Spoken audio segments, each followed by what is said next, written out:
Welcome back to the Mindful Hunter Podcast. I'm your host, as always, Jay Nichol, and we have a buddy of mine, Sean Zubor, in the house today.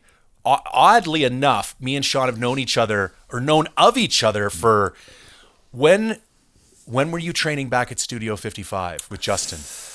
It's got to be 10 years. Over. Yeah. Yeah. Well, it's got to be almost 15 years, I was bro. 27 years old. So yeah, something like 14, 15 years ago. Okay, so I was, just for everybody who's listening, I used to be a personal trainer, and then I was the sales manager at a pretty bougie gym. Like, we had the movie stars coming in there and stuff, and it was like kind of a quasi gym, personal training space.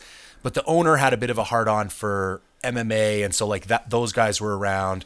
And you and Justin would come in and train. He was a savage too. He was a beast. He's actually still a good friend of mine. He doesn't train as much. I think he's just starting to train again. Yeah. Like all of us get injured and get older. But yeah, I think even, if I remember correctly, he got an Extreme Couture franchise or something at the end there too. Really? I'm pretty sure it was at that gym in Extreme Couture for a period, yeah. No way, I didn't know that. Yeah. It was a cool gym. It was, for us, he sponsored us, so we trained there for free, and then we trained some of his guys and stuff. Right. We ran some of their CrossFit classes. And we got that was the thing too, because they had so many business people, and the business guys being around those other guys, you know what I mean? Totally. So that would be a very smart move from his perspective. Yeah, it was brilliant. I mean, some of those guys were paying $5-10 grand a month for personal training and stuff. It was pretty crazy. Yeah. It was an awesome gym though. It was didn't we walk through the parking lot on the top floor or something like that? It was on the top of the parking. There was a parking garage on Alberni and Thurlow, right beside Joe Forte's. That's right. And you used to have to go all the way up to the top of the parking garage, and then there was this weird bunker building. All it was just on these stilts on top of the parking garage, and then that was all the Studio 55. But it was cool because you could take your clients out to the parking garage and do lunges up and down the parking garage. It was pretty badass. I think, what was it, 5-10 stories? Something, I can't remember. It was 5 stories. It wasn't super tall. But I remember one of the things we had to do was we were taking the big tires and flipping them all the way down to the bottom, then all the way back up. Yeah, it was a pretty cool place. Yeah. It was good times. When I was young and dumb. So, knew of you. We probably met in passing back then. Mm-hmm. And then, I want to say, I'm sure I saw you once or twice at West Coast Iron. Mm-hmm. Was it Sheep Show last year? That was the first one I went to. Did we meet at that Sheep Show? When's the first time we actually met and introduced each other again? I think we briefly talked at the Sheep Show, but you were talking to somebody else. Yeah. So we said hi, and now you were big bearded, so I didn't even put 1 and 2 together for the beginning there. Yeah. And then it was, we started chatting. I think it was at West Coast Iron. Yeah. I think again. Yeah. And then this year's Sheep Show, we were beside each other. Yeah. I just thought it was hilarious. I go to set up a booth, and I look right beside me, and I'm like, holy shit. It was super random, but it was awesome. Worked out well. Yeah. So, long story short, had no idea, obviously knew about the fitness background, knew about the MMA background. You're a realtor now by trade, more in the developing end of things. Had no idea about the hunting. Yeah. And still, other than us talking about, the hunts we've kind of been on recently, I still have no idea about the background and the history. So let's start there. Are you born and raised in BC? So I was born in Edmonton, so a little bit of the backstory. So my parents fled communist Hungary in the 70s. That's not badass at all. Yeah. So they were going on a trip and never came back. My dad, so much so, it's funny because you always hear the immigrant story. I speak Hungarian, but I speak it as a kid. And I learned it from my grandparents that after the communism fell, they came and, took care of me for whatever it may be, a year or two or whatever. And I learned Hungarian for them because my dad was so adamant. He's like, F these communists. He's like, you're learning English, you're Canadian, forget Hungarian, etc., etc. Now, politically anyways, he loves Hungary versus Canada. But the reality is it was a different upbringing, I should say. So they went from Halifax, and then I was born in Edmonton. My dad worked the oil patch. My mom was an esthetician. So very blue collar, but I was always surrounded by, they were always putting in 60, 80 hours a week. So I've kind of been around that work ethic since I was a kid. But yeah, my dad, even in Edmonton, was part of the hunting club there. Okay. So I did my core test when I was 10 years old, just like my oldest is doing next week. And yeah, I've been hunting. Realistically, I hunted from 10 to 14 with him. Then got into fighting, thought it was too cool. And my dad, was never really an extreme hunter for that fact, and I've always been more of an adventure seeker. So I had probably about a 5 or 6 year hiatus. And when I got into the car business, funny enough, a guy named Sven, who was one of my sales managers, he was big into hunting, and he's like, "Oh man, if you ever want to come with me," and I was just like, "Yeah, fuck it, let's do it." So that's exactly what ended up happening, and basically from like early 20s to now, it's been every year, multiple times a year. So what is your, and I hate to like pigeonhole people, but what are your, do you have hunts that you tend to do each year? Like, do you fall into a particular bucket? What's a typical year look like for you? Yeah, so every year, I always do a black bear hunt. Yeah. Black bear for me is more of now, especially my kids have been coming for the last couple of years. It's the best spring hunt. It's an easy hunt. So it's just hanging out. That is really just like one of those detached hunts I'm lucky enough that I got 4 or 5 super close buddies of mine that all have kids the exact same age. Yep. So it's less hunting and more like camping with guns. Yes. And we usually, lucky enough where we hunt, there's always tons of black bears. We always get 1 or 2 anyways, but that is something that we do every single year. Okay. And then there's a mule deer hunt. We usually do 2 of those a year. I just got into bow hunting, we were just talking about. So I actually took my second mule deer last year, but my first buck, because I took a doe years ago on bow. Yep. So we usually do an opening hunt for bow for muleys, and then depending if somebody's needs some meat and draw a doe or whatever, then we'll do late season October hunt for muleys and opening 4-point or better, like kind of a combined. So end of October, beginning of November. And then every 2 years, we do some kind of more extreme hunt as well. So I'm trying to do that every year, but most people have regular jobs, so it's hard to take 3 weeks off to go whatever. But for the last 6 years, we've been doing sheep and goat hunts every 2 years as well. And that's been really successful. But that's my favorite hunt now, for sure. Yeah. It scratches a different itch. I don't want to skip past this too. I love what you said about bear hunting. It's the only hunt I can do stress-free. Mm-hmm. Maybe because I've had such good luck with black bear that I'm like, and it's BC. Yeah. Like, if you really want to kill a black bear, you're going to kill a black bear. You don't need to lose sleep over it. Yeah. And maybe because there's no antlers. Yeah. Visually, the difference between a 6-footer and a 7-footer is like not that much. It's not like a 140-inch mule deer to a 180-inch mule deer where you like people start going crazy. Totally. It's the only hunt where I can just go, I have fun, I relax, and totally unplug. And I eat more or less everything that we shoot. But bear, I don't mind it as sausage, but I don't make anything but sausage for it. So for me, it's more of the experience, right? Yeah. Like we were talking about before, I got some mounts, I got some rugs and so on and so forth. But for me, it's the springtime. It's easiest. I'm not freezing my ass off. The kids love it. Yeah, it's just a total stress-free hunt. And I feel like, I don't know, it's one of those things when you're hunting bear, when you're hunting a carnivore, it's a complete different feel behind it as well. So I thoroughly enjoy it. It's funny because now that I've got the outfitting business and I've been talking to a lot of people, they phone, they're curious about hunts, they want to know some stuff. I found myself, I didn't realize I was putting enough emphasis on this, but like they're a predator.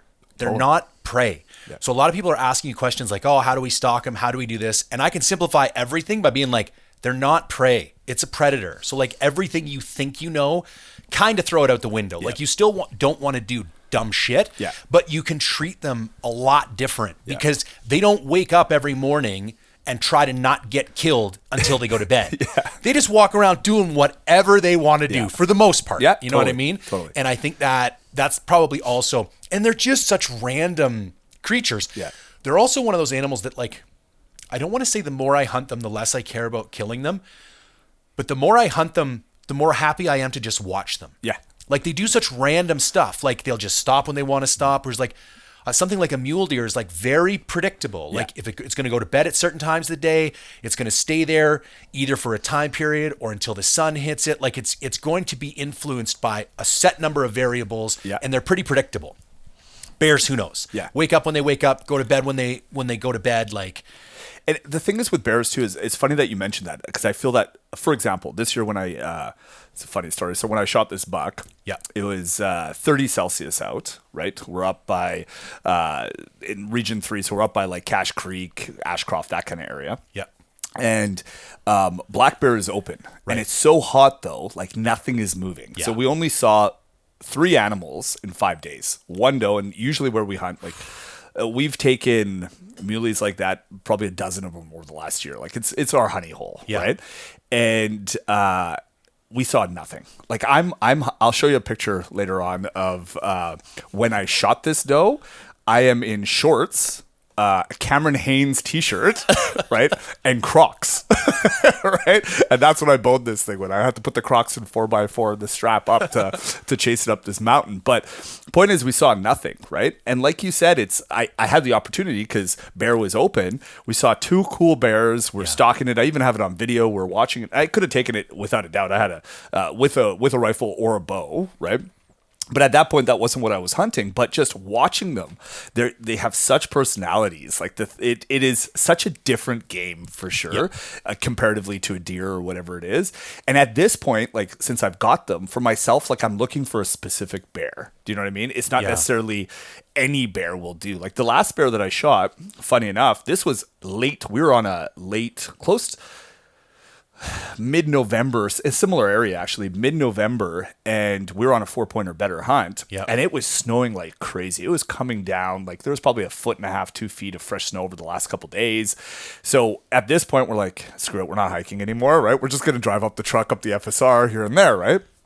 And it's just dusk coming down, and I pull over and I look, and I'm like, what the f- is that, right? And sure enough, there's this big old bear, right? Hind down, and I'm thinking they're already hibernating, of course, right? Like it is basically under a tree, and it's chewing on a spike deer, right? Just on like the remains of it. It's just like sitting on its butt, like this big white patch in the middle, just chewing on it. I'm like, I look at the bite on this, I'm like, is that a bear? My buddy hops out of the truck. He's like, what the hell? That is a bear, and it's huge. Shoot it, right? And we weren't even, but it was just one of those moments. I was like, oh man, that's that. I need that one right there, right? Yeah. But crazy animals. I love them. That's hilarious. Yep. So how is the sheep and goat hunting gone? Because really, I don't want to say later, but you're 40 now, so we're talking like early to mid 30s by the time you get into like kind of hardcore mountain hunting. Yeah. How is the learning curve on that? So, the learning curve is steep, just like the mountains. Steep and expensive. Exactly.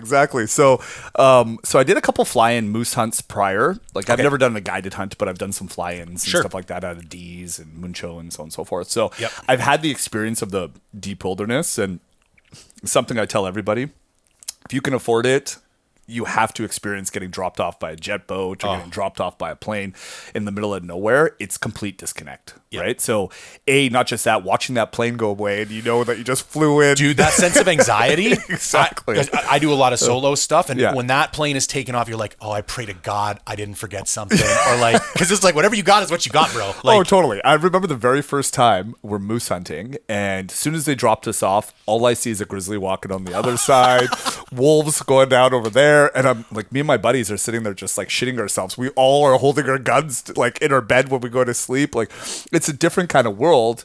Obviously, the more you do it, the more you get used to it and things go on. But it's something that I highly recommend. And it is genuinely, I read tons of books, watched tons of podcasts, try to learn as much as you can. And so a lot of like the necessities I had packed, but I still overpack. But you learned a lot during the time that you're doing it. And I think it's one of those things that a lot of the things I've done in the past, like I've ran ultra marathons, 100K, fighting, all this other kind of stuff. The hard stuff is kind of what I'm geared towards. Like I like doing it. I like that.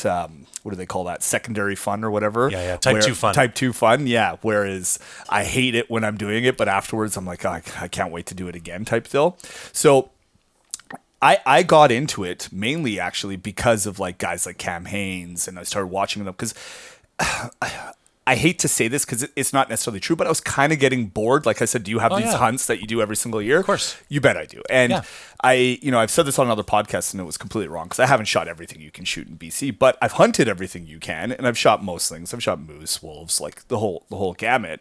So I'm just like, I want to try something different. I love the new experiences, right? So and sheep hunting, like if you the success of a sheep hunt is just getting out alive. Right. You know what I mean? Like everybody's like, oh, you didn't get anything? I'm like, no, man, I didn't get anything. I just read somewhere it's like a 5% success rate of an unguided, and even average guided sheep hunt is like just over 50%. Like it's crazy. And some of these guys are spending $100K to go do it. Right.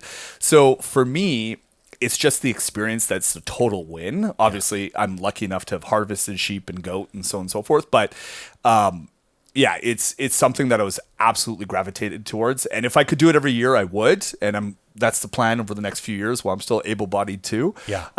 But yeah, it's been an unforgettable experience. I recommend everybody try it. So you mentioned kind of having this group of guys that you do black bear hunting with, and then you talked about, we try and do a sheep or goat hunt every other year. What's that kind of core crew? As I find this, do you know Dylan from Eat Wild? Yeah.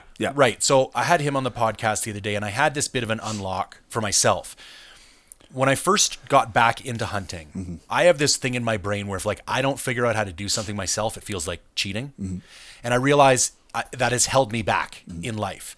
And I realized if I made one mistake getting back into hunting, it was that I didn't ask for enough help soon enough. I should have just looked for more mentors. And listen, that's still not an easy thing to do even once you decide to do it. But I had this whole I need to do it all myself or it doesn't count. And so one of the things I'm really not even jealous of, but maybe more aware of is that people who they have their crew and they're it shortens the learning curve because you got many people making mistakes at the same time. Yeah. So what's that? How has that kind of occurred and developed, and what shape does that take as far as this core group of people that you tend to do your hunting with? So, sheep hunting, I only have one guy. Yeah. And goat, because he's the only guy that's willing to do that's it. That's typically how it goes. Yeah. And that's one of the, and I think we were maybe chatting about this before, but that's the main reason I do it every 2 years is he's got a real job. Yeah. You know what I mean? He's got to be able to, and committing 3 weeks. Dude, and at least 2. And if you look at an average guy's, is only going to get 3 weeks a year off, maybe 4. Yeah. And if you think his old lady is going to let him spend 50% of that time off with some Yahoo in the mountains, especially with 2 young kids and all these other things, it's brutal tough to do. But funny enough, so obviously I grew up hunting with my dad, but we were never really very successful with my dad. It was just him and his buddy, and he kind of learned from his buddy, and his buddy wasn't the greatest hunter, and so on and so forth. So as a young one, I never saw a lot of animals getting taken by any means. I started getting more success with the first guy that brought me back into it that I mentioned, the Sven guy. Yeah. And then basically I met this group of guys about 4 or 5 years after I started hunting with them. So I would say 24, 25, something like that. Okay. And none of them have hunted. They're all Eastern European guys, like Russians. It's and all crazy this how stuff. strong that is in that culture, though. Too. Totally. And they just love guns. They like being outdoors. It's funny, 99% of my friends are more blue-collared, professionals, anything from heavy-duty mechanics to, Misha, my buddy that I talked about when I go this sheep hunting with, he's an engineer, right? So these guys didn't have gun licenses, didn't have anything when they met me. And then I told them I hunt, and they're like, oh, perfect, how do we do that? And I kind of started their entire hunting careers, or whatever you want to call it. And so we've all progressed during that time frame together, and we've always wanted to do more challenges and do different things, like go on moose hunts and all this other kind of stuff. So it's just nice to have somebody to go with that you can count on that wants to do it as much as you do, right? As far as the mentorship thing, I think one thing I've always believed in, so I've always had a really hard work ethic, right? I like studying, I like learning things.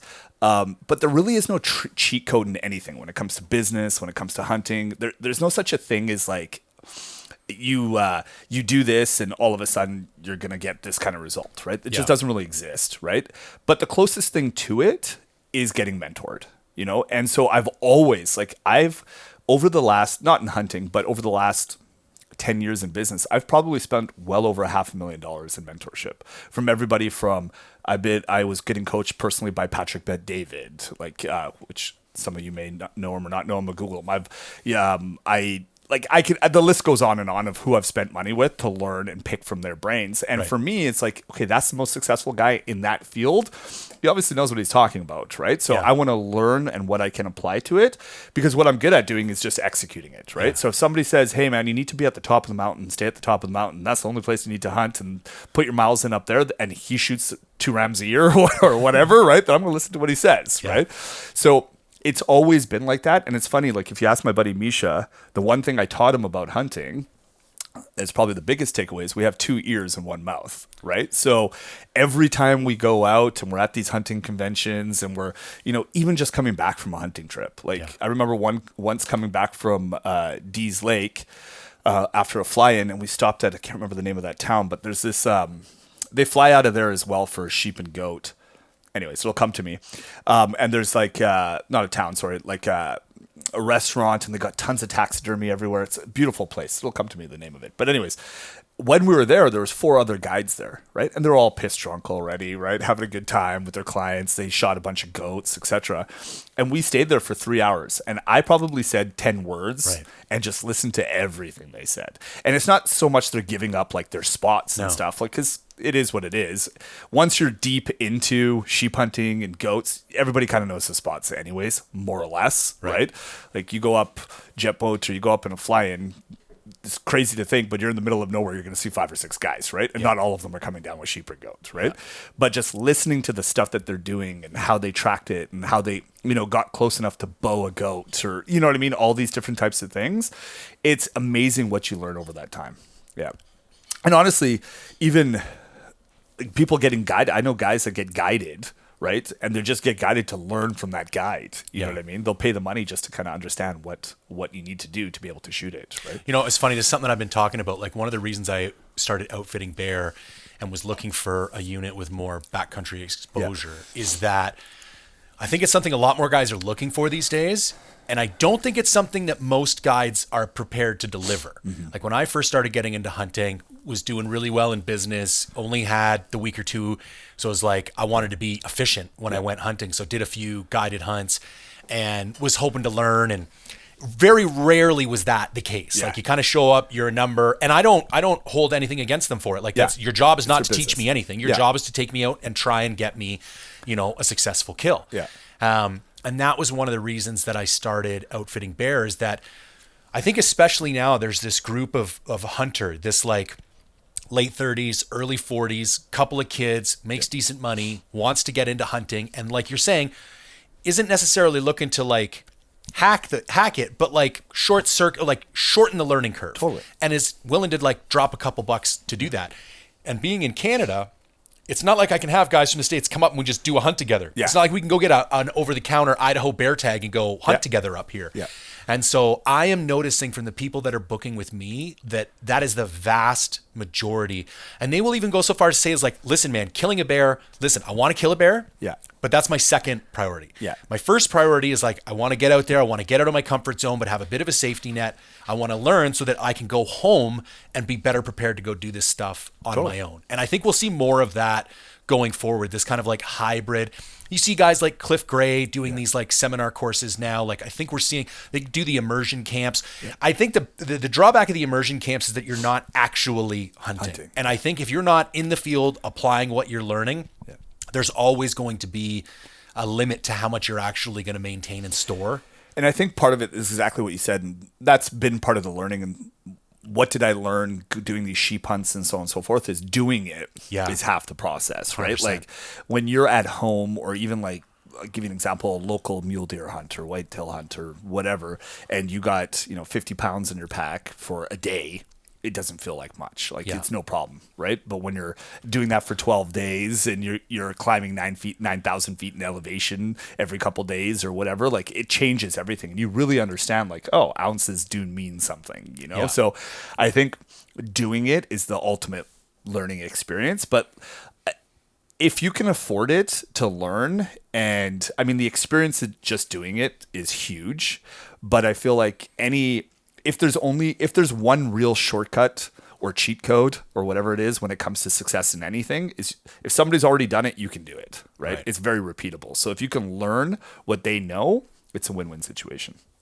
Okay, so I want to back up a little bit because I'm fascinated with the MMA. I did jiu-jitsu, I competed in jiu-jitsu, and I like jiu-jitsu was always one of those things to me that you couldn't bullshit. Like you can say whatever you want, man. As soon as you put hands on a guy and you start to roll, like the reality of the situation becomes instantly clear. And you cannot, and I think hunting is the same way. Like, listen, yes, there are extenuating circumstances and there's a lot of variables out of your control, but you either kill shit on a regular basis or you don't. And if you don't, you have to admit to yourself, there's room for improvement. Yep. And that's what I always loved about jiu-jitsu. It was like the great equalizer. Yeah. You know what I mean? Yeah. And MMA is the closest thing to a sport I've ever. I couldn't give a shit about hockey or football or any of the rest of it. Yeah. And MMA now has kind of grown to the point where I don't really keep up with it. Me neither. But there was the glory days when I used to live with my brother. We'd watch every single UFC. Yep. I knew all the guys. Yep. I loved the Ultimate Fighter TV show. Yep. I was training jiu-jitsu back then. I loved it. Loved it. So when pride meant something other than what it means now. Yeah.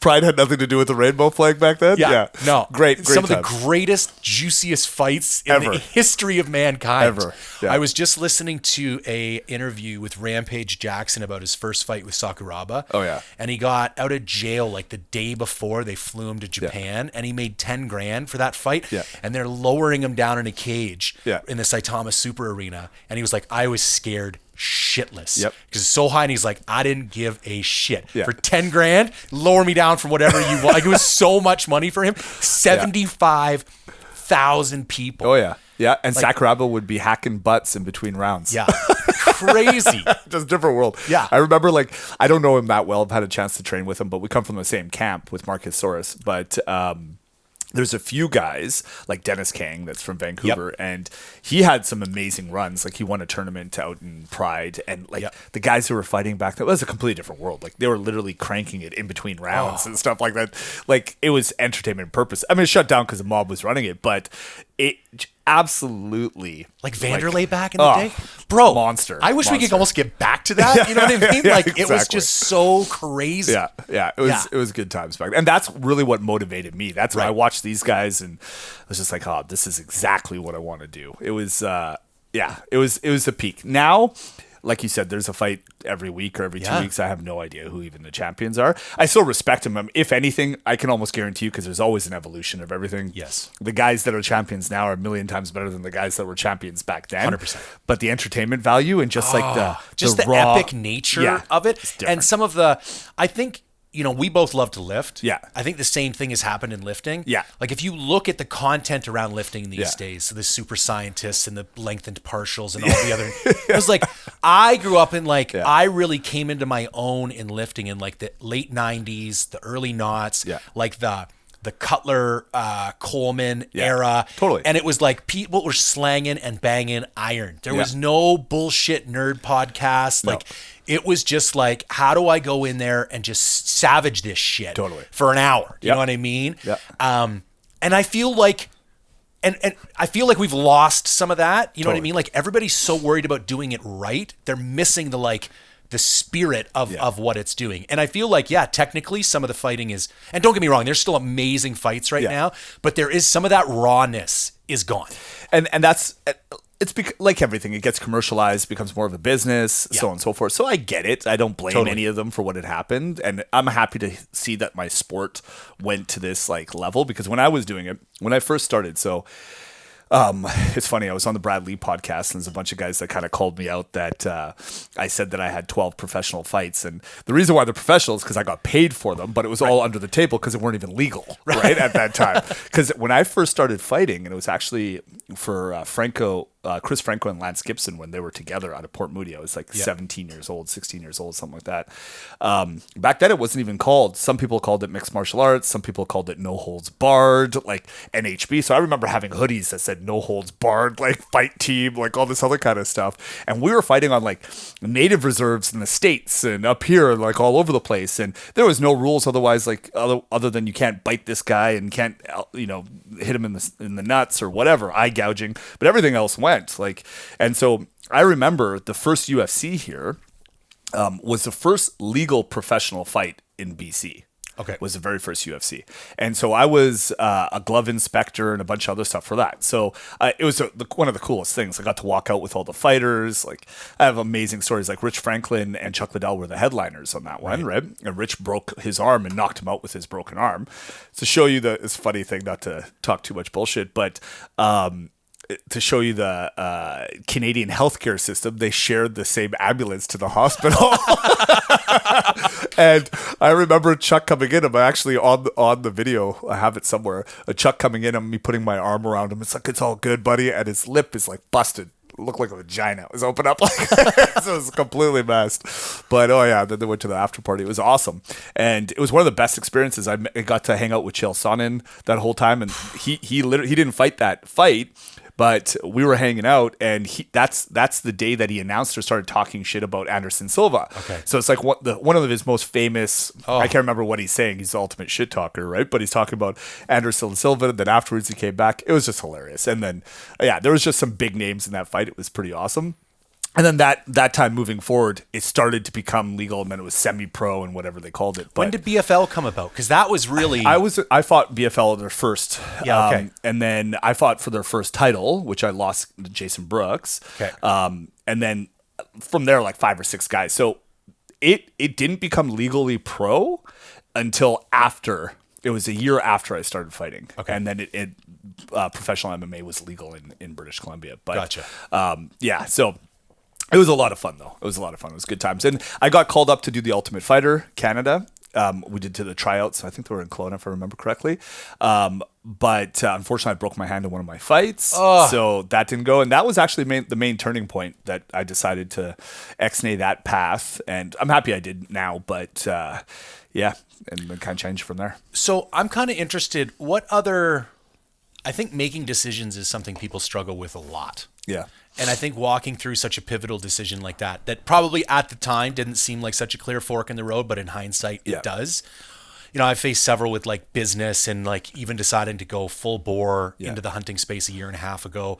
What were some of the other things you were paying attention to, or that you can remember, not even necessarily red flags, but what were some of the things that led you to that decision that like, okay, because I'm sure before then that this was going to be your jam. You're going to be a pro fighter. Yeah, 100%. That was eat, sleep, wake, everything. Yeah. So basically, what it is, I think everybody that is successful in anything, and maybe you just might be this way in one specific type of way, but to have any success, you have to be a little bit of a control freak in a certain aspect, right?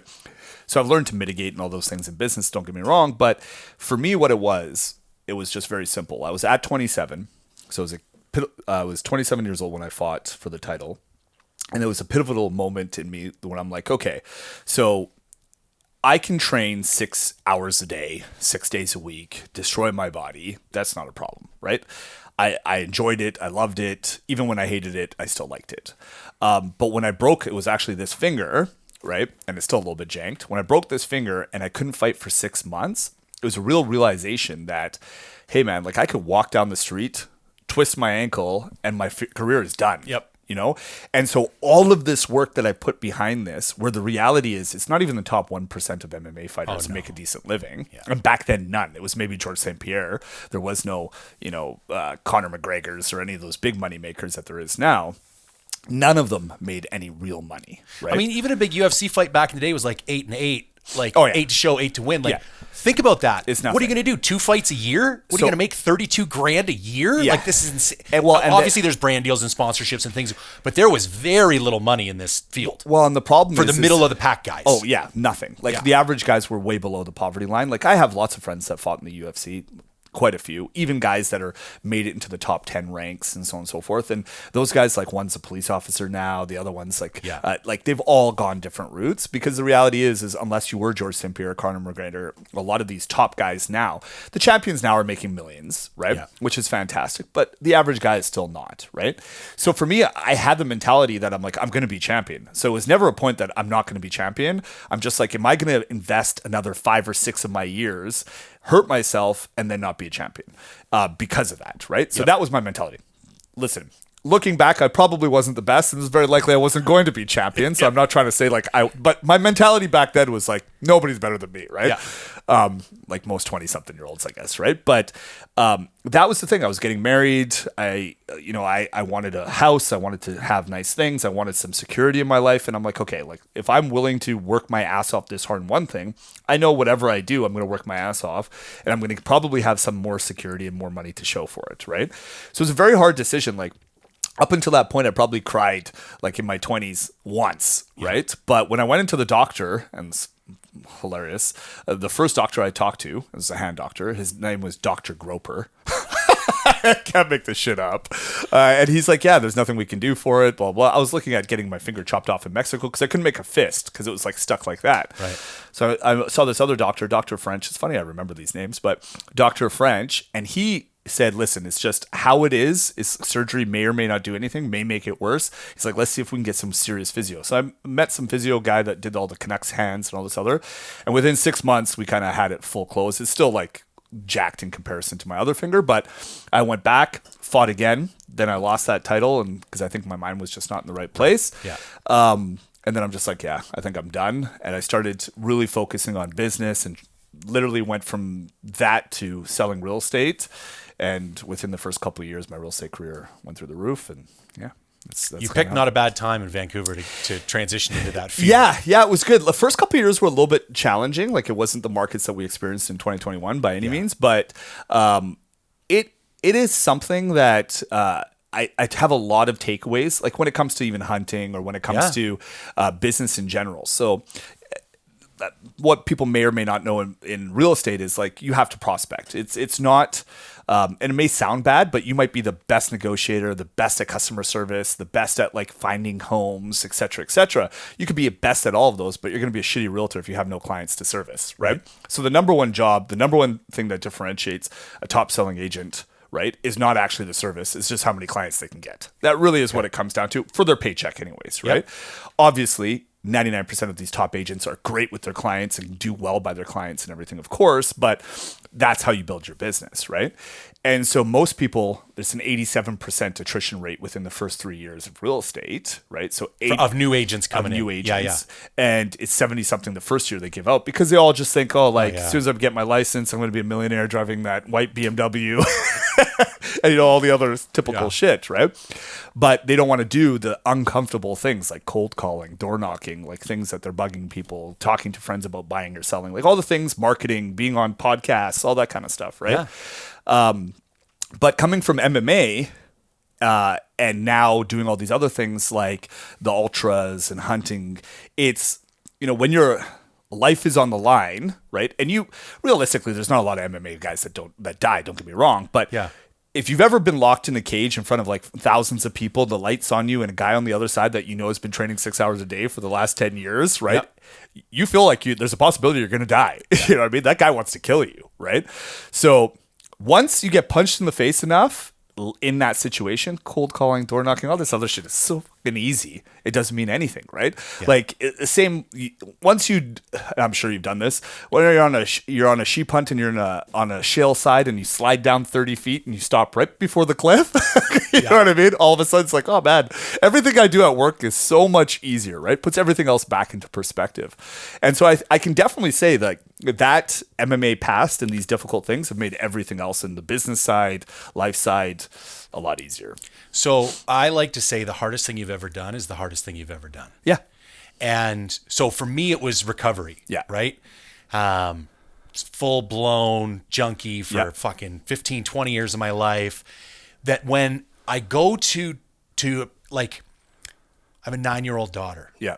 She's freaking out on the way to school this morning because she borrowed some kid's glue stick yesterday. And she said, if I don't bring it back, you can punch me. And she forgot it at home. So she thinks she's going in to get punched. Yeah. And I'm like, trust me, the kid ain't punching you. Yeah. And if he does, I'm going to beat the shit out of his dad. So don't worry about it. But for her, she doesn't have perspective yet. Yeah. How could she? Yeah. Because the hardest thing she's ever done is the hardest thing she's ever done. Yeah. And these guys phone me from these sheep hunts that they bailed on early or whatever. And it's like, I remember one guy said to me, I really got to work on my mental. He came out early and he's like, I really need to work on my mental toughness this year. And I'm like, well, that was the work on the mental toughness. Like, totally. That's what you gave up on, right? Yep. Like, because that's where, but the harder, like I've always felt recovery gave me like a superpower, which I think is the same thing that MMA has done for you, because it gives you this baseline that's so absurdly difficult that anything that you go to compare to that afterwards, it's just like, come on. Yeah. It's like people always freak out all the time. How do you go in solo for 13 days? I'm like, I don't know, man. Yeah. Doesn't seem like that big of a deal. I kind of like it. Like, it's fun for me. Yeah. Because when you compare it to the other shit you've done, it's just like, it's not even that hard. I remember too, and this is why I like the idea of people training jiu-jitsu. I can remember it was one of my first classes where I first started training was under Richie when he had that little place just off Granville. It was like a little basement. It was called Infighting. Yep. Yeah, I remember that. Richie Yip. And my buddy Graham trained there. He was a blue belt at the time. I was in like my first or second week. And we're training. He gets full mount, splays me out, and just applies this ungodly pressure. Yeah. Like the part where you just start, you want to just tap just to claustrophobia. Yeah. Like, just get me out of here, man. Yeah. I don't want to be here. And he could feel my panic start to set in. And he let off just 5%. Yeah. Like, he didn't get off, but he gave me just enough space. Yeah. And I mean, it sounds a little gay, but I remember him leaning over and whispering, Yeah. just breathe, man. Yeah. As long as you don't give me an arm, nothing. You're fine. I can't do anything. Yeah. Literally can't. I can make your life very uncomfortable, Yeah. but I can't break anything and I can't put you to sleep. Yeah. And I was just like, oh, wait a minute. And that to me was like one of those moments that like, oh, it's only my mind that's going to screw me in this situation, because very rarely, if ever, are you actually going to get something broken, die, or get choked unconscious by anything in life. Yeah. But our minds will convince us that's what like my kid this morning, she's going in to die. Like in her mind, it's game over. Her life is over. Yeah. Like tears are coming. You know what I mean? And I'm like, babe. Yeah, you're going to be good. It's not a big glue deal. stick. Chill out. It's a glue stick. I got 3 at home. Yeah. But yeah, and I think that's what I'm always urging people to do. And this is one of the things, it'd be interesting. I want to talk about fatherhood in a little bit, because of how challenging my childhood was for me. I was lucky in an unlucky way that I have this depth of character, because I had all these like really shitty experiences. Yeah.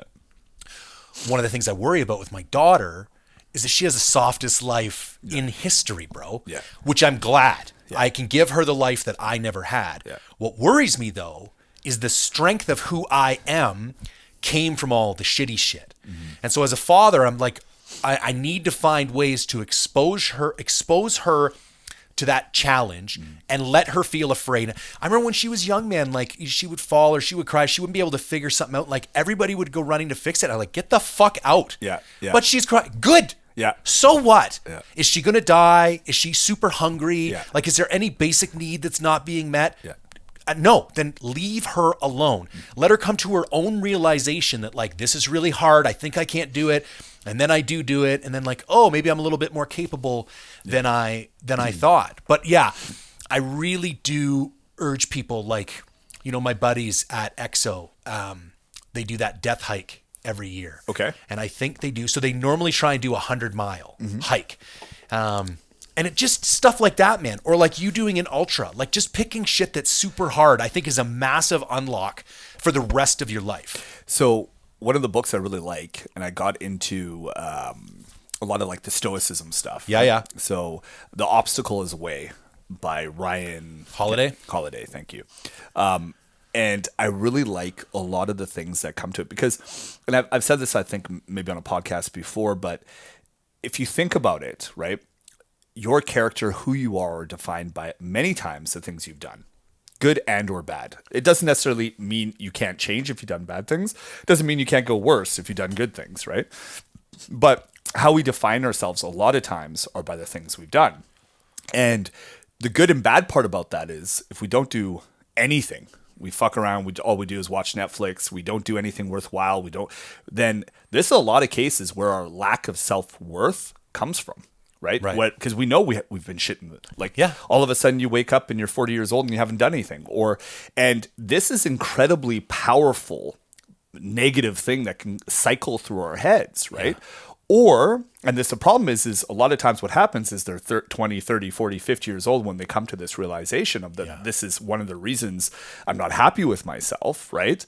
And then they realize they think anyway, it's way too late to do anything about it. But the positive portion of this is if you haven't done any of those things in your past, right?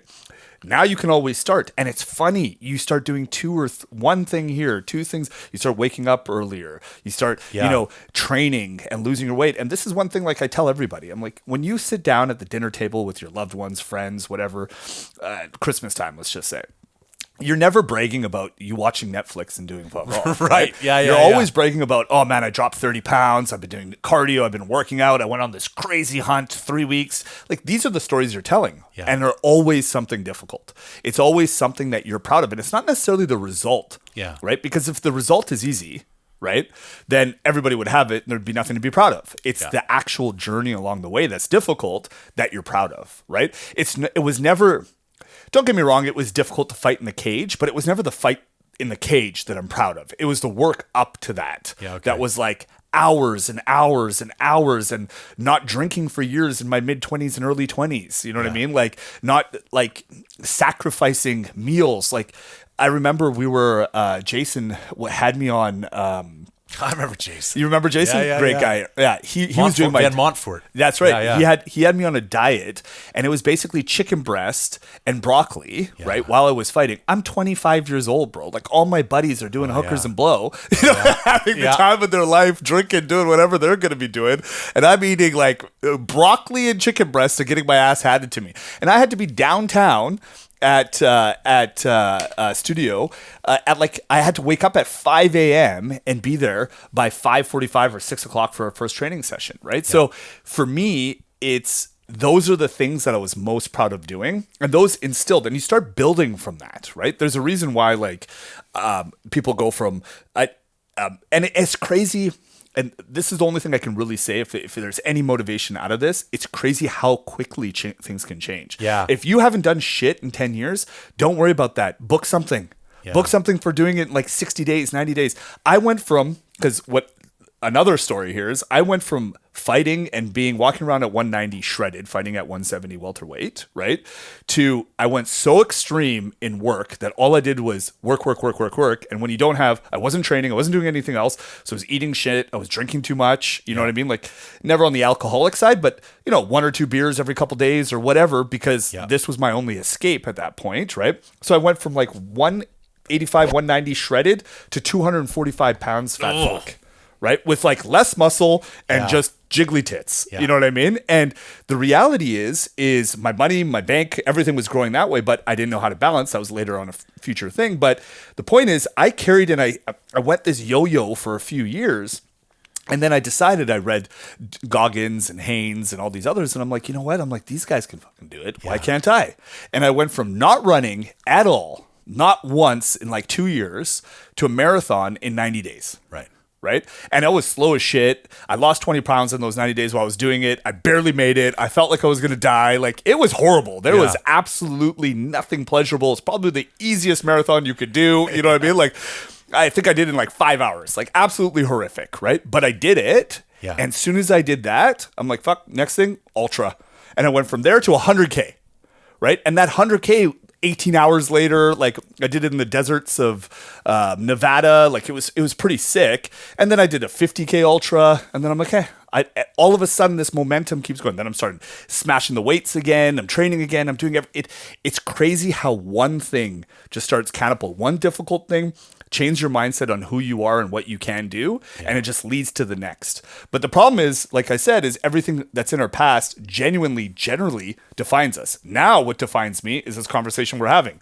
Sheep hunts and ultras and MMA and all these other things. If you asked me this 5-6 years ago, I'd be just defined strictly by work and look at me, I'm a fat fuck. Yeah. You know what I mean? So it is so crazy and when it comes to your kids, man, like I'm not a good guy in a lot of ways. I'm more or less born again now, so I'm going through a different religious cycle in my life right now and learning a lot of things there. But I've done a lot of negative things in my life too. I'm no saint by any means, and so I look now though, and just like you said, it was never. My parents were never poor. Like I was blue collar average, right? But my dad was always worried about getting laid off. He was a truck driver. My mom was, making ends meet type thing. So I always lived in this kind of fear of money, even though it was probably never real. It's probably more in my dad's head than anything, realistically speaking.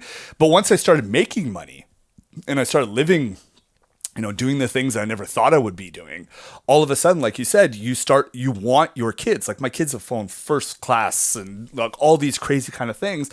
And literally up until my oldest just turned 10 and my youngest is going to be 7 in August, right?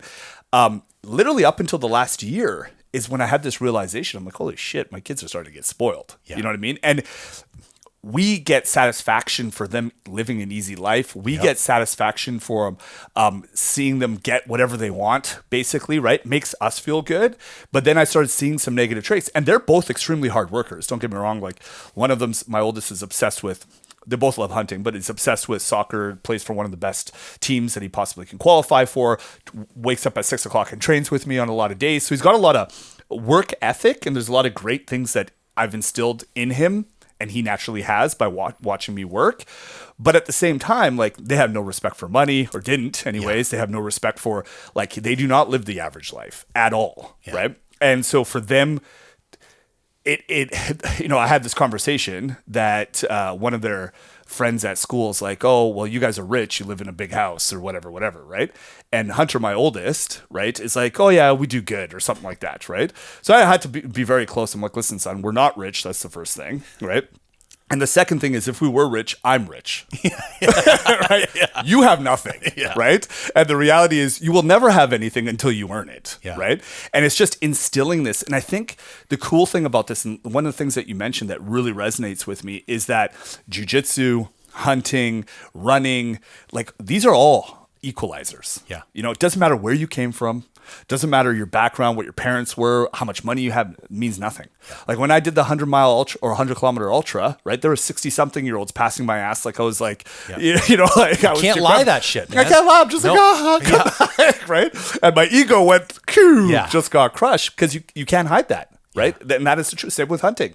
Right. Same with whatever. Like these young guys that we meet at the Wild Sheep Society, they're 22-year-old guides up in the mountain. These guys have more hours than all of us combined. Oh, yeah. You know what I mean? Never, and for the rest of my life, if I hunt, I'll never catch those guys. Right. So it is all in what you do and what the results you get out of it. And that's why I love having my kids involved in all of those. Like I love the fact that they're heavy into sports. They're just starting their jiu-jitsu life now too. The fact that they love hunting because it equalizes everything. Right. And the reality is like, yeah, you got a okay little gun or whatever, right? But even if you had a $10,000 gun, or if you have, the $400 whatever, 270, they're still going to kill the animal. You got to get to the animal first, right? So it's been something that I've been going through this learning process, because just like you said, it is crazy to see, even though you want what's best for them, sometimes it's not what's best for them, what's best for them. You know what I mean? Yeah, dude, 100%. There's a couple of things that jump immediately to mind. One of the things that always frustrated me with all like the celebrities getting taken hunting, and I don't care. Rogan can go to his $25,000 Utah ranch and shoot up elk at 70 yards that has 6 nicknames and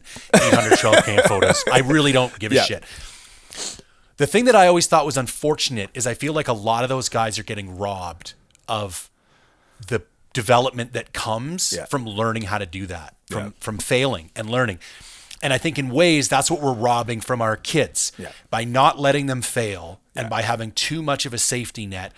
What's going to happen is they're going to turn 20 and be useless because now the real world smacks them in the face and they haven't had an opportunity to develop those skills. You know what I mean?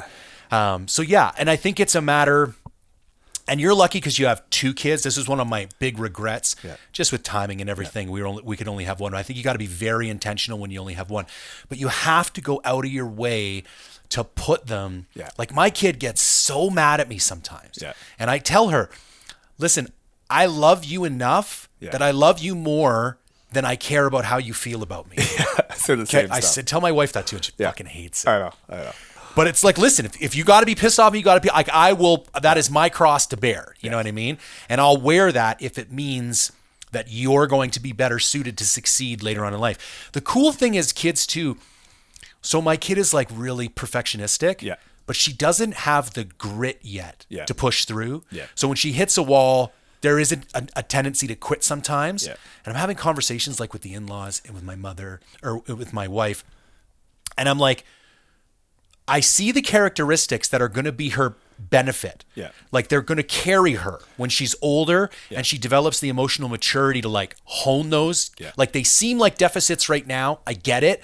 But like those are the same elements that are going to make her successful in the future if we can mold them in the proper way. Because I see so much, like she has my temper. She's just a mini version of me. The other thing you said that stuck out is those people run past you and your ego got crushed. And I've been sitting here thinking while we're having this conversation, okay, we can both agree it's like doing hard shit sets you up better. Like you're a better man, you're stronger, you're more successful in life, but why? Yeah. So there's this thing in recovery called a moment of clarity. People talk about it all the time. Yeah. Like, what does that actually mean? For a lot of people, it's at rock bottom. It's like this moment of revelation when you finally see something clearly or you make some type of decision. Yeah.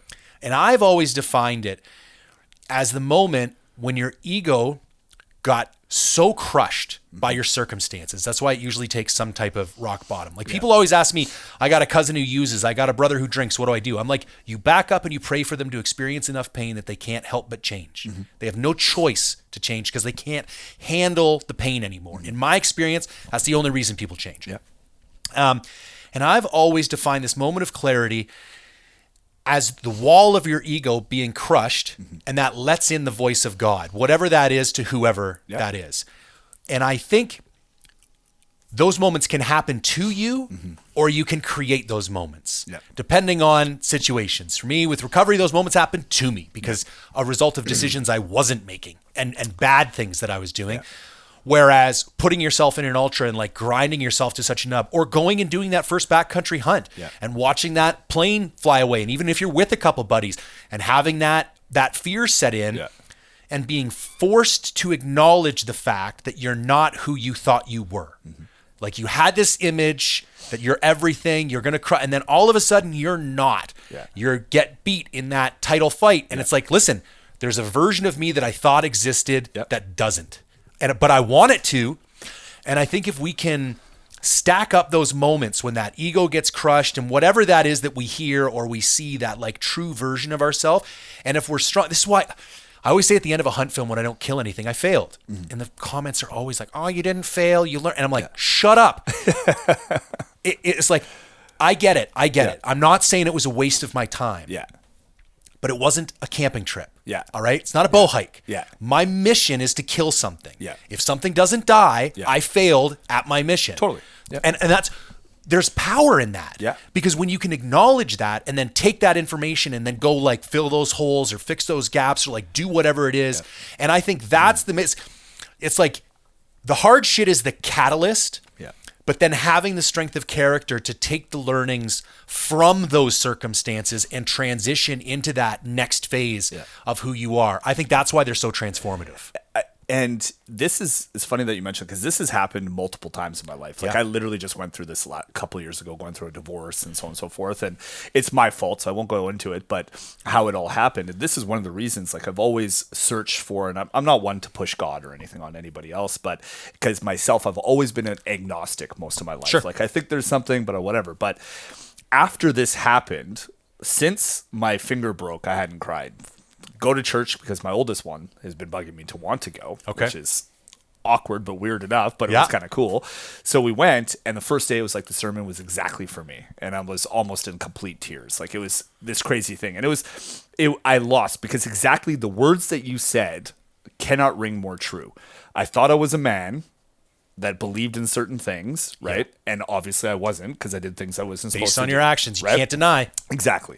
And I think what makes a man, and it's not just men, it's humans in general, right, is the fact that if you want to change, if you really want great growth in all aspects of life, business, personal, family, everything, is understanding, like letting that ego go and truthfully, because we all have egos, without a doubt. And confidence and ego are different things, can be sometimes merged, right?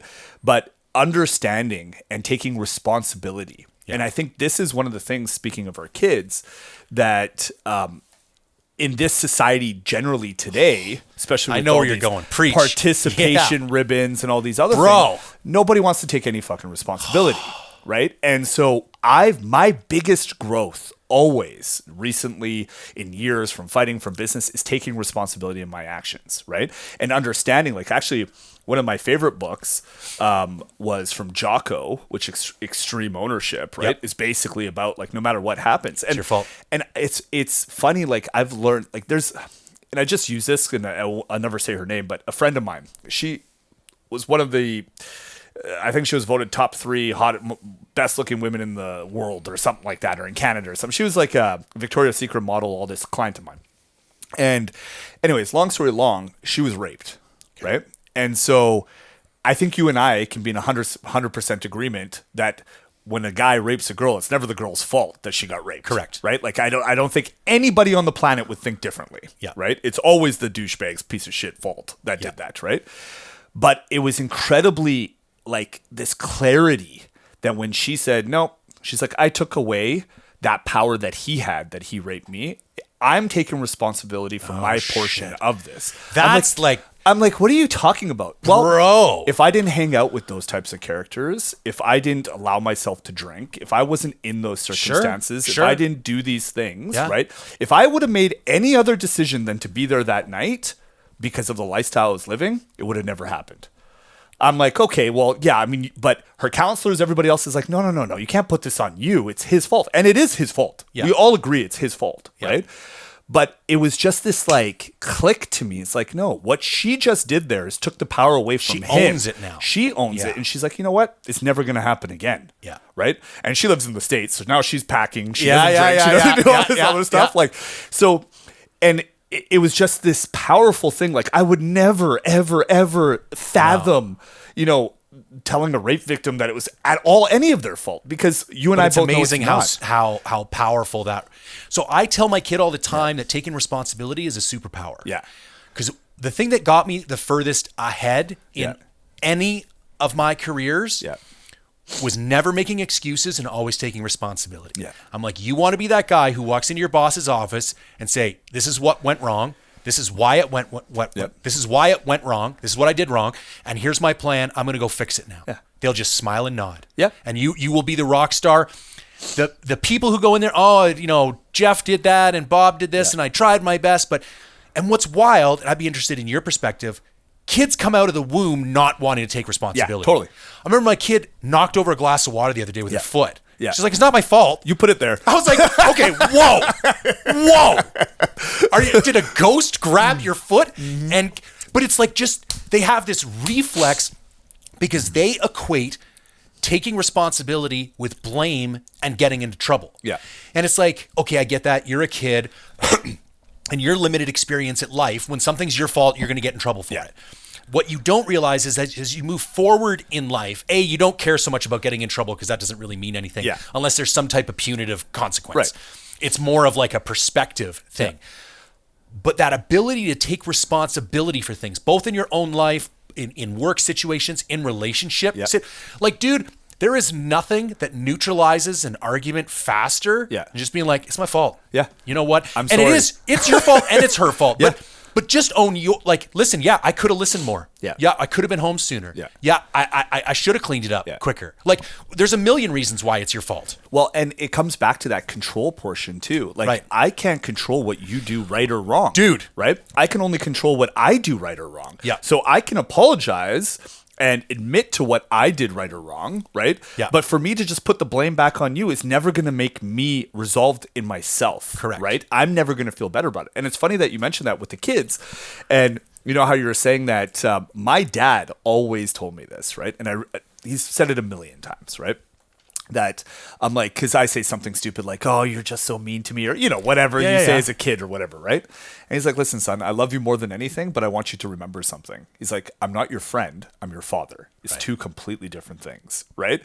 And it's always something that's resonated with me. You know, he loves me more than probably any other human being on the just like I do with my kid, right? Yeah.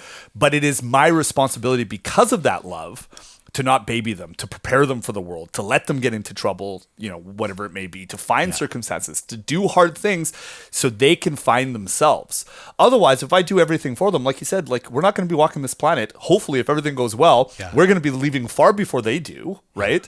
And what have you really prepared yourself? And that is our responsibility of parents, to make sure that, and they pass that on to their kids, right? Yeah. And it may seem like old school European or whatever way, like, that's cold, right? But the reality is that if I didn't have that perspective, right, a lot of the positive things that have happened in my life would never have happened, you know? And I feel, you know, I'm never going to tell anybody how to parent their own kids. It's their responsibility, their job. And I bitch at everybody for trying to tell me, and especially the government. But but the reality is that I think all of us want the same thing for our kids, right? But the difference is if we're going to do it for them or we're going to allow them and give them the opportunity to do it themselves, right? That's really what it comes down to. You know, and it's funny how there's that, is it Miyamoto Musashi? That quote, learn how to do the one thing broadly and understand the way to do all things. Yeah. It's amazing how these lessons, they supersede application. Like, yeah, it's a lesson about your kid. Yeah, it's a lesson about your business. But even if we go back to hunting now, I think getting to the end of a season and being ruthlessly honest with yourself. Like, and I always say this to people, like, what is hunting for you? Listen, if this is just a hobby, man, and you get 2 weeks a year to go out with your bros and you want to drink some beers and cruise logging roads, then turn my shit off and just enjoy yourself. 100%. But if you fall into that other category where like you're obsessed about becoming excellent at this thing, you need to get back at the end of the season and be ruthlessly honest with yourself. What did I do well? What did I suck at? Like own, because that's the other thing I tell my daughter. I'm like, you don't realize the magic when you take responsibility. Oh, totally. Because if it's not your fault, there's nothing you can do about it to fix it. But if it is your fault, just like you said earlier, then you can be the one to fix it. Then it's like, okay, not only can I fix it, now I know what's wrong. And this is how it builds confidence too, because you're like, oh, this is how you take control into it, right? Yeah. If you, I look at it this way, okay? You go hunting. You'll go hunting 2 or 3 times, right? And you don't shoot anything. Yep. And if you just say, oh, it's just because this year there were fires and there's no this, or you give an excuse to every single thing, and then the next year happens and you don't shoot anything, then it's another excuse, and it's another excuse. The reality is you do not take any control because you give all control. And let's be real, like hunting, there's a lot of luck in it. Don't get me wrong, for sure, without a doubt. But the reality is if you give the control 100 and solely percent to chance, right? I have friends that have been hunting for 7 years and never shot anything. Yeah. Right? It's because of that, right? And like you say, like my bear hunt is more like that drinking and hanging out and whatever with my buddies, right? And my kids. But the sheep hunt, and I use this in business the same way as well. Like I document everything. I track everything. Like one thing I do every quarter, and I highly recommend anybody to do this in their lives, right? It has been an absolute game changer, is I have in my little booklet, right? And I write down everything other than going to the can, right? What I do every single day from the moment I wake up till I go to bed, right? For 2 weeks straight. And the reason why I do that is because in business, especially, but in everything else. Oh, so you take a 2-week period once a quarter and do that to that level of degree or detail. Extreme, to the 15-minute increment in many cases, right? Yep. And the reason why I do that is I look at what did I do this week? What did I really do with What my did day? I really do? Yeah. Okay, I say I prospect for 2 hours a day. Did I really prospect? Well, when I turned the timer on, and I learned this from my buddy Seb, who's like the ex-head of ERT, crazy dude, when he was studying for his thing. I think I used to roll with Seb out at Jason's in Abbotsford. Sebastian Lavoie? Yeah. Yeah, probably. Jack dude. Half black guy? Yeah. Oh, yeah. So I was actually just talking to him today. He's one of my clients who just moved to Alberta. Absolute beast. And all his friends are like JTF2 guys and all this other kind of crazy stuff. But so Seb was just, I don't think he'll be upset me talking about this, but he's just getting his master's or got his master's in, what's it called? He's basically now a professor of counterterrorism or something crazy like this. Okay. And I had him come speak at one of our events.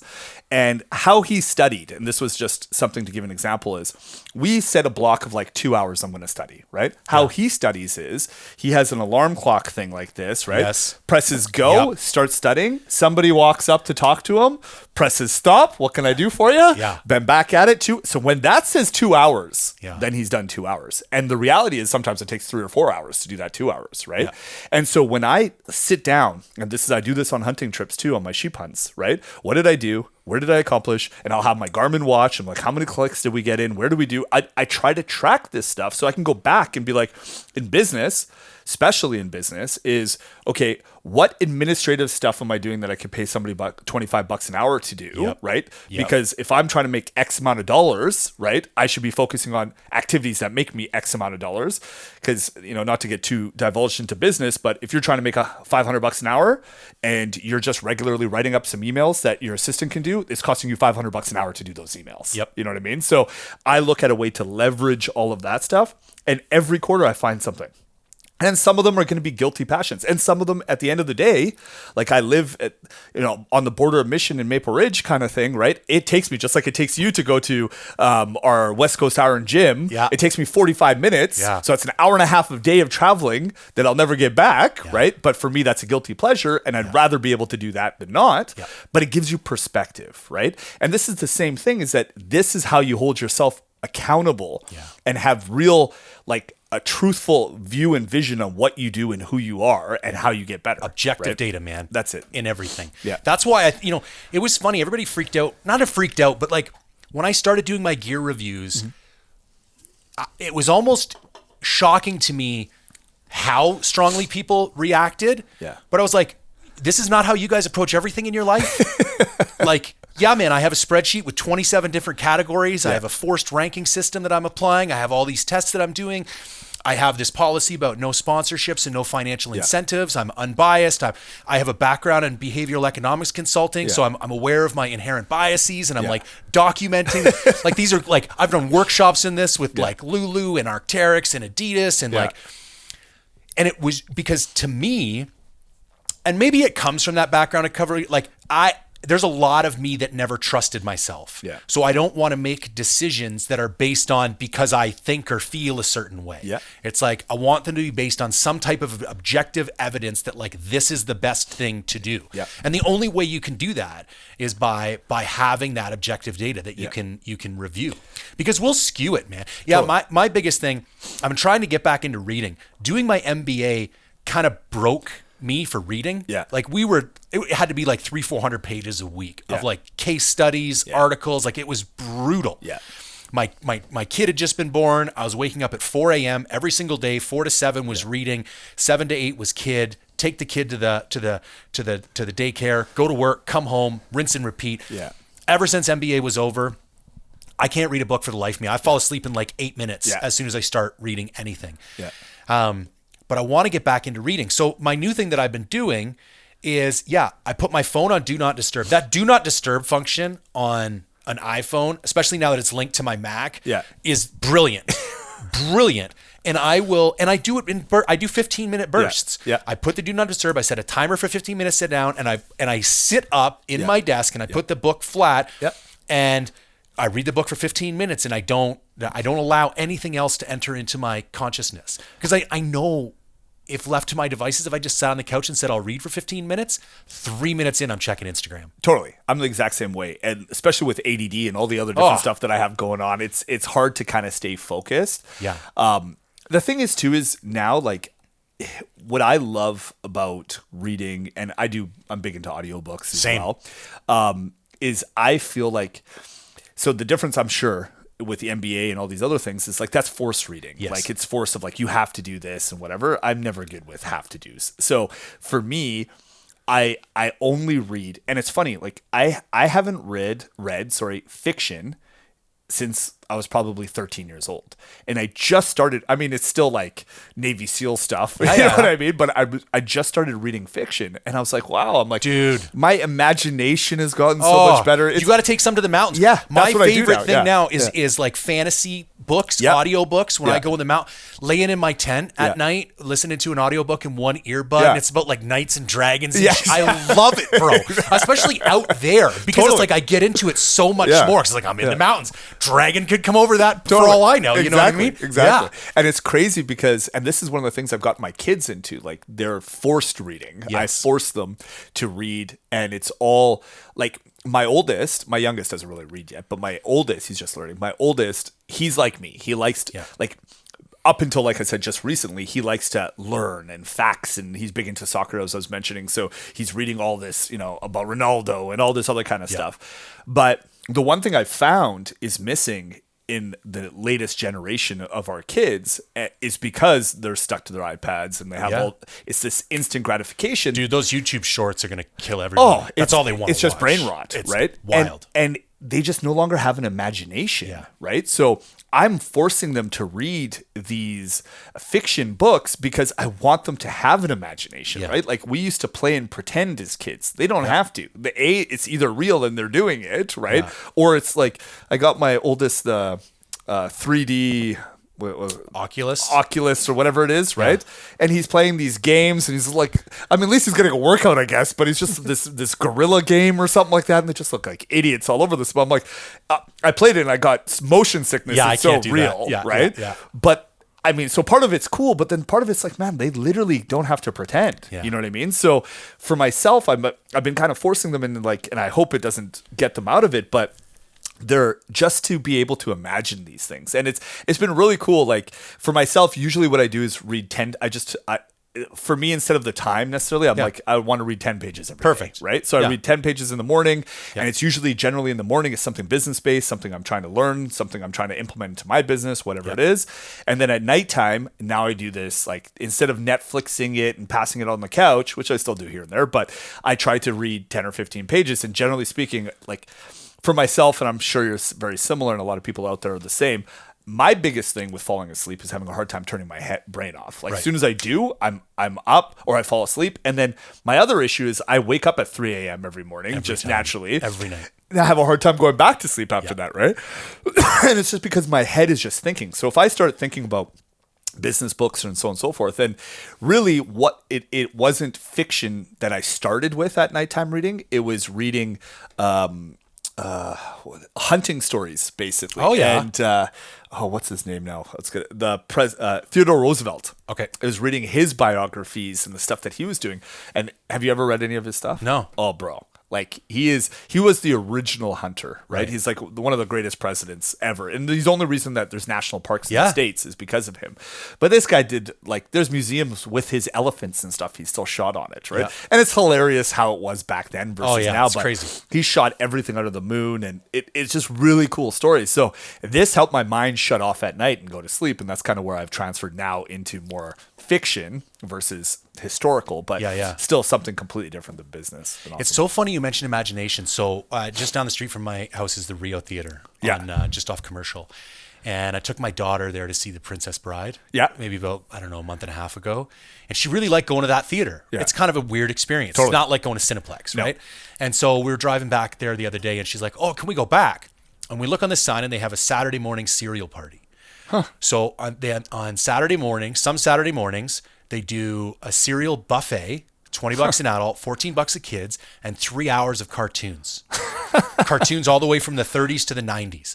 They've saved up like the public service announcements, the like Hal and Joanne McLeod shit, participation, like all awesome. Of it, bro. I remember that. But what shocked me the most as we go, and they've got like 40 boxes of cereal. You can bring your own bowl, have as much as you want. Like, it was crazy. As soon as the cartoons come on, I'm like, these are garbage. Even like, it's like watching an old movie. Like even the storytelling mechanisms are hard to watch. Like it's like the not only are the people herky jerky, but like the communication. And I was like, what did we have to have going on in our heads that we actually swallowed this? And my kid, like 3 minutes in, is looking like, bro, like, how am I supposed to watch this trash? Exactly. And it's like, because the stuff you're looking at is so good. Mm-hmm. Even the garbage is good. Yeah. You know what I mean? Yeah, and I was thinking that. I was like, man, we must have, like, we just accepted so much more. And we probably kind of breathed our own imagination into it at the same time. Because I was like, I wasn't even really following the story. Like, they weren't even really following an arc. Like, it was the weirdest thing to experience. Well, and just think of it now. I was reading on, I don't know what it was, Forbes or something. There's a kid making like $2 million a year on YouTube, and all of it is AI videos. Like not one thing he does. Everything is created, generated, like, and you watch these, like, not only now do we no longer need an imagination to create it, right?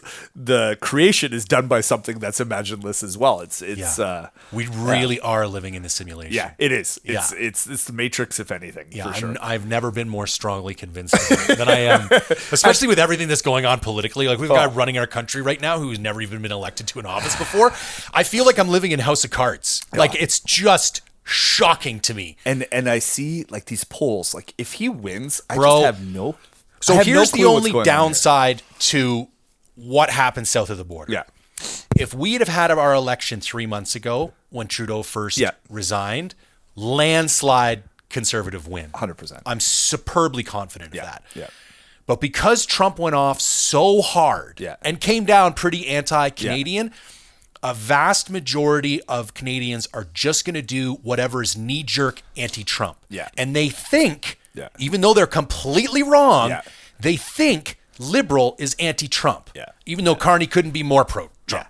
And that's what concerns me right now, is that we're finally, and I think Carney was a genius for calling the election when he did. Because it's never been more in his favor. Like for almost overnight, the whole sentiment of the country changed. Well, and he did 3 or 4 things. So like the people that were just on the cusp of conservative, they're like these he did 3 or 4 decent moves as far as like getting rid of carbon tax or reducing it or whatever. We all know that these are going to all come back soon as 100%. Like anybody with half a brain, but he said these things anyways. So and Pierre is kind of polarizing. So if you are one of those fence sitters that has been a liberal your whole entire life, and I've always said, because I grew up leftist, man. I was raised by a single lesbian mother. Like it doesn't get any more woke than that. I didn't move away from the left moved away from me. And what is liberal these days, I don't even recognize as... like if you look at some of the liberal prime ministers like Jean Chrétien and shit like that and compare them to like a Trudeau, you're just like, what the fuck? Well, the funny thing is, even with Trump, Trump was a Democrat. Yes. His entire like team are all ex-Democrats. RFK, Tulsi Gabbard. Even look at Musk. Elon Musk. Hardcore Democrat. All Democrats, right? So the reality is 100%. It's not, nobody went extreme right, just the left went so left. Like, and even with like, and there's so many different things. It comes, and the problem is, and it's funny because we were talking about this, it's about responsibility. Is these days, nobody wants to take responsibility for anything, right? Well, that's both wild. in government. And that's what they don't do in the left. That's it. It's somebody else's. It's some trans kid that needs this or needs that, or like it's not. And that's why Trump is so captivating.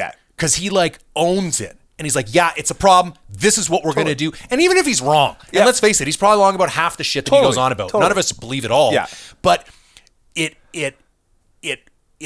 energizes you. Like you're like, okay, I don't care if you're wrong. At least you're owning it. And you got a plan and you're going to go execute on something. And that's the problem with, that's what it says. It's the left it's blaming everybody on everything except for taking any responsibility. And the reality is that the reason why they blame is to make themselves, their life easier, them easier, take the onus off them. It's like our kids' response. They don't want to get in trouble for it, so that they can make it somebody else. What they don't realize, nobody cares whose fault it is.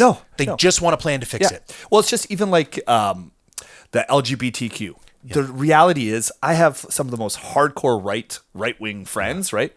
Nobody gives a shit if you're gay or lesbian, or even if you're trans. Nobody cares. Especially these days, nobody gives a shit. I have friends that are like, nobody cares. It's not even a defining characteristic anymore. And that's the thing is most people that are on the right are just like, hey, I want to know you. I don't care who you sleep with. Do you know what I mean? But what I do care about is that I walk into my kids' elementary school, and there isn't a BC flag or Canadian flag on every single door. There's a pride flag.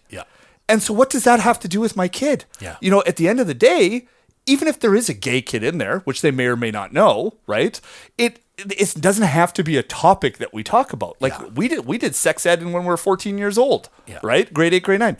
At grade 2, they're doing it now. I know. You know, and not to like swing the conversation, but this is an example, right? Is that for us, most people, the common sense is no longer common sense anymore. It's not common, right? And everybody is just using a crutch to be right and feel good and whatever versus, hey man, like you chose to live this life, or this is who you are. This is who you are. Good. Doesn't mean I have to bend over backwards to accommodate you because I don't choose or don't define myself as that, right? Either way. You know what's hilarious? And I'm probably going to take shit for this. My kid can't take a peanut butter sandwich to school. Oh, bro, don't get me started. To me, it's like the most insane thing. I don't remember this many kids being allergic to peanuts when I was a kid. And B, I've never been in the room with somebody that would die from some kid on the other side of the room eating a peanut butter sandwich. But to me, it's a perfect example of the microcosm that we're living in right now, where 500 kids can't bring a peanut butter sandwich to school because maybe one kid there has a peanut allergy. It's so insane. It's so funny that you mentioned this because obviously I'm going through the divorce, so I'm making lunches. I haven't been doing this before, and I make him. They have these like Crustables or whatever, you know, the press thing, and I sent him to lunch. Right? Oh no! Oh man! Instantly, I get an email. You're not allowed this. You know, I'm like, fuck. What do you mean? He's like, oh, but there's nut allergies. I'm just thinking, I'm like, but what does that have to do with my kid? They're not shoving it in their face. Well, and once again, this is the responsibility thing, right? Yeah. Like, obviously, it's a serious thing. Don't get me wrong, right?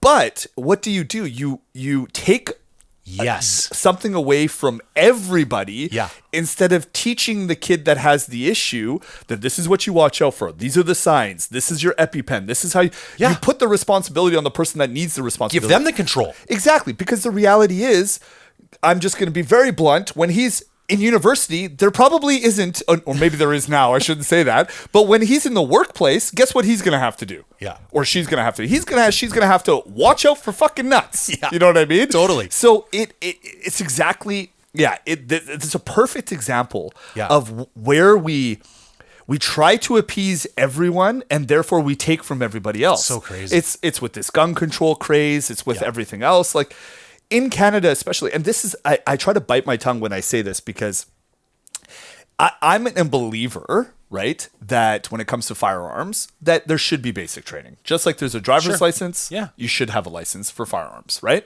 And if you have a massive criminal record or you're psychotic, then sure, right?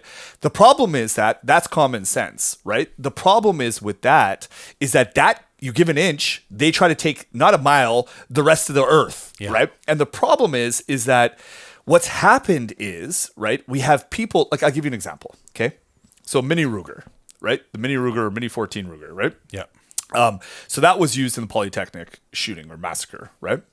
Now, that was in the 80s, okay? Do you know how many people have been killed with that gun since? I'm going to go ahead and say zero. Zero. Yeah. Absolutely zero. There's been way more coyotes and actual practical usage for that firearm than what happened there. Is that a tragic accident? Sure. Right? But the reality is we just banned that 30 years later or whatever it is, right? For an incident that happened that has never been repeated since. Yeah. Right? And so instead of, let me ask you this, what has been done to tighten up regulation when it comes to the people that are actually going to jail and doing these offenses? What has been done to gun smugglers where it's coming from the States? If you look at all the other regulations, they've been going down the toilet and been getting easier and lenient over the years instead of becoming something that's more whatever. And on that point, my friends, like, that went to school and grew up that are, you know, in their 60s or 50s, right? They were going to school with shotguns in the back of their truck. 100%. Do you know what I mean? And how many school shootings were there then? Yeah, zero. So is it the gun's fault or societal fault? Yeah. It's but once again, we don't want to take responsibility for it as a society. Instead, what we want to do is that gun got up. That gun jumped off the table, ran over there and killed everybody. That's what the gun did, right? So, and what do we look at? And once again, more responsibility that is taken these days. I'll give you an example, okay? So, well, not a big deal. My ex-wife was going through some stuff, right? Medical stuff. She was just, long story short, her hormones were all over after second kid, etc. Right? Sure. She goes, and now she's all sorted. She went to a good doctor. It was hormones, so she got hormone replacement, etc. Right? The point I'm saying this is, she went to 2 or 3 doctors before that. Every single one of them were quick to do what? Prescribe her antidepressants. Yeah. She's like, I'm not fucking depressed. She's just like, I'm always tired around my period. Yeah. You know what I mean? Like, what? I'm not depressed. I feel great. Yeah. You know what I mean? And she's never been depressed. She's never had anything to worry about her entire life, right? Yeah. But we are so quick to take the responsibility of, like, okay, have you tried diet first? Have you tried this first? Like, look at the new craze. I mean, you and I love fitness, the Ozempic. Oh my God, dude. Like, you're seeing people literally osteoporosis, like they lose muscle in their face, so they're sagging down like this. Like, all crazy shit because you can't take the fork out of your fucking mouth. Yeah. You know what I mean? And we are creating these things, and our entire society is becoming so reliant on, it's not my fault. Yeah. That's like that's the 21st century motto. As long as it's not my fault. Not my fault. Yeah. Right? It's everybody else's fault. And it's funny that we started this conversation talking about our kids and wanting them to have responsibility. But the reality is, it's very difficult to have kids that responsibility when their parents don't. You know? And I think too, like, they're a product of their environment. And I think if we looked at, just all of the influences I was around Yeah. compared to all of the influences that they have around them, I think there is much more of this sentiment of like, don't take responsibility. Totally. It's everywhere these days. Yeah. And it was not like that No. when we were kids. Well, and so it's harder for them even than it was for us. Well, as a kid, which now you probably get us called a sexist or something, but this is a man's word. A man's word is a shake on his hand, as good as gold, as good as a contract, right? Like that doesn't exist anymore. No. Today it is what's best for me and what's always best for me. Yeah. And even when you look at our country and how we vote, right, in general, it is when you start going left, when socialist things happen, because it's never what's best for the country. So the United States was founded on a constitution. And I mean, we have Bill of Rights and so on and so forth, but it's nothing as powerful as the Constitution, right? And the reality is in the United States, it's extremely famous saying, like, what can you do for your country? Yeah. You know what I mean? And it's, what is the citizen doing for the country? I've never once in years heard Canadians in general talk about what you can do for Canada. It's more like, what is my government going to do? And this is honestly on both sides of the political spectrum. So I'm not even just going to say it's just liberal or just conservative, but there's very few people that are serving for the country, military and all these other guys, don't get me wrong. But my point is it is now a take. What can I take? What can I get? Yeah. It's never what can I give? You know what I mean? And the more socialist we go, it's just more taking from the government. And what people don't understand, when you go left, when you go extreme left, and I'm not talking about getting rid of the medical system. I'm not talking about all these things, even though I think a lot of those needs complete revamp, right? And not taking care of people that are, have mental disabilities or going through drugs and need help, right? But the reality is, just like you said, I was watching a TV program. I'm going to send you this once I find it somewhere, right? But there was, and I was just shaking my head. It was the news. And it was a guy on East Hastings. And they were interviewing and just like, and they were complaining about how it's sometimes up to 9 or 10 weeks to be able to get into a rehabilitation program, right? And then when you get into the rehabilitation program, like it doesn't always work or whatever. Sure, right? So this guy, who's a homeless guy, obviously a drug addict, is bitching and whining, right? About, I can't get into, it's 9 weeks away. I'm going to die on the streets before it happens, blah, blah, blah, blah, blah, right? So I'm thinking in my head instantly, well, then just stop taking it, right? Right. But I've never been in that shoe, so I know it's not that easy. Like I'm not trying to minimize. Like you said, it's probably the most challenging thing you could possibly go through, right?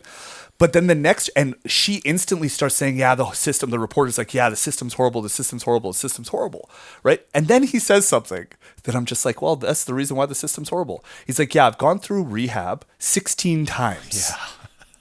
So no fucking way you can't get in there because there's other group of people that have been there 14 times and they're ahead of you, right? Yeah.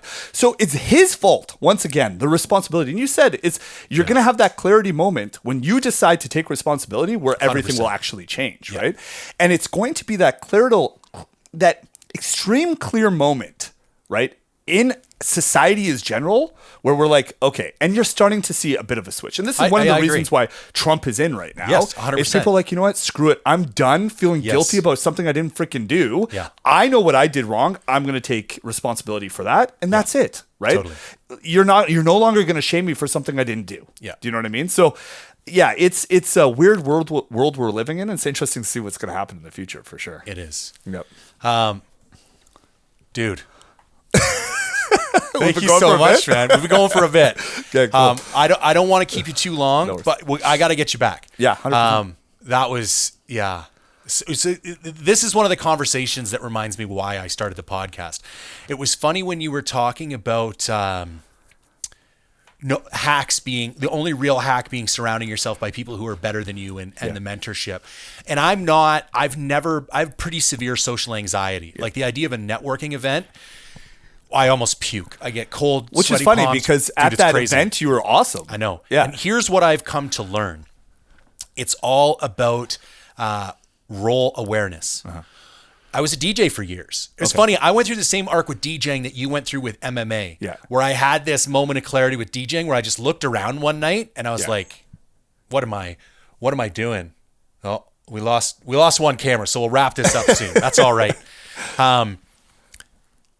I looked around the room and I was like, oh, these aren't my people anymore. Yeah. That camera totally threw me off. What were we talking about just before that? The responsibility, and you were changing your you looked around the room and it's like, this is not the people that I'm dealing with anymore. You were DJing, and it's the same thing that I went through with MMA, and I'm like no longer into it. Yeah. I was going to wrap that back around into something, and now, give me a second. No worries. Fuck, that pisses me off. It happens to me all the time. Welcome to your 40s, I guess, right? This is part of getting older. But anyways, the point that I was trying to make was that, social anxiety. Yes. And it's about role awareness or role assignment. Same with me being a DJ. I can stand in front of a room full of people, and when I'm the DJ and they're the crowd, like I've got videos of me going crazy, like thousands of people, like nuts, very comfortable, no nerves, no nothing, because I know what I'm supposed to do and I know what you're supposed to do. Right. When I'm at a trade show or when I got to go speak at that trade show, I know what I'm supposed to do. I know what you're supposed to do. Even when I'm at my booth, when I'm in my booth and people are coming to me, they know who I am. Like it's all, we have our sign. I think I would have done very well in Victorian era England. Yeah. Because everything was so hyper scripted. Yes, like you knew how to address people, what you were saying. And I think that's a lot of why that stuff existed is it gives people comfort in these like routines. Totally. But when there's role ambiguity, when we're just at some kind of business mixer and you're just like walking around, small talk, like meeting people, dude, I lose it. And so the benefit of the current system that we live in with social media and everything is like I had other ways to like bridge out and make relationships. And that was one of the reasons I started the podcast, because I could like have these people who had all this knowledge and experience, and I could reach out to them and ask them to come on and have this conversation. And in a very selfish way, it was a way for me to create relationships. And that's what I like to say to people too. Just because you're not good at how someone else, like maybe you're not Cam Hanes. It doesn't mean you can't achieve some of the same things he did. Totally. Like find your own path. Take whatever you're good at and like level that up. Like lean into it's one of the things I love that Gary Vee says all the time. It goes, fuck your weaknesses, double down on your strengths. I don't know if I 100%, I think you should be a little bit well-rounded. But for me, it's always been about competitive advantage. What are the one or two things that I can do better than everybody else? That's my key to success. And that was one of the reasons I started the podcast. And conversations like these, is one of the things that keeps me doing the podcast. And I think one of the things that to add to that is that I was taught this because I'm a highly competitive guy, and I think you are as well, and a lot of people are, right? Like, I hate losing, right? Also, though, like you mentioned with Cameron Hanes, for example, right? Do I ever think I'm going to run as well as he does? Never. Am I ever going to be as good as a bow hunter? Probably never, right? Well, not probably, guaranteed never, right? So a lot of times what stops me from doing things is because I can't be that good, or I don't want, or I can't beat him, or I went for a run and it took me 30 minutes to do 5K when it should have took me 17 or whatever, So one thing that I learned from a friend of mine who's just sold his company for $400 million, right? Incredible. And he's a beast. And I met him through actually like this kind of like this program that was run by JTF2. It's like this like test yourself kind of thing. Anyways, he told me this, and it really resonates. He's like, just remember, right? Everybody's part of a race, right? But the people you're looking at may be further along in the race and started at a different time, or they might be behind you in a race, right? The reality is the likelihood that you started the race at the exact same time, heading the exact same direction, is almost zilch, right? So don't focus on somebody else's race and where they are in their life. Focus on your next step of your race. And it's the same thing when it comes to like hunting and business. And listen, I've coached thousands of real estate agents and business people over the years that come through my brokerages and all this other stuff. And every single person comes there and says, I want to make $1 million a year. Or actually, 250,000 is the most popular number they want to make, right? And, I know this guy and I've seen him and I grew up with him and he's killing it and blah, blah, blah. the first thing I always say is like, forget that guy. He is a beast, don't get me wrong, but forget everything he's doing. These are the next steps that you need to execute relentlessly and only focus on that. Because once you get to that, you get to the next part, then you get to the next part, and then all of a sudden that 100-kilometer race is done. Yeah. Right? But any long distance runner, anybody that's in MMA, they're not worried, they're not thinking about the end. They're thinking about their next move. In a runner, I'm thinking about the next 10K. I'm thinking about the next hurdle that's coming up. Oh, that's the mountain I got to go up. I'm thinking about getting to the top of that. I'm not thinking about 100 kilometers down the road because all of a sudden I'm dead. Yeah. I'm tired. I'm not moving anywhere. I'm discouraged, right? Yeah. So it's that step by step and not racing somebody else's race and focusing on yours that I think not only gives you confidence because you're building and positive momentum's happening, but you're also able to enjoy the experience instead of suffering and comparing yourself that you're a loser or something along the way. Yeah. I love it, man. I don't think we could wrap up in any better of a way. Anything you want to shout out or have people follow along, or like what's going on? Yeah, so I'm just about to start another YouTube channel. Well, it's a YouTube channel that I had before, which was doing gun reviews in the past. So please keep an eye out for that. It's called Modern Caveman. Okay. And then, you can follow me on Instagram at Sean Zubor, SeanZubor. Beautiful. Yeah. Thanks a lot, brother. Thank you, man.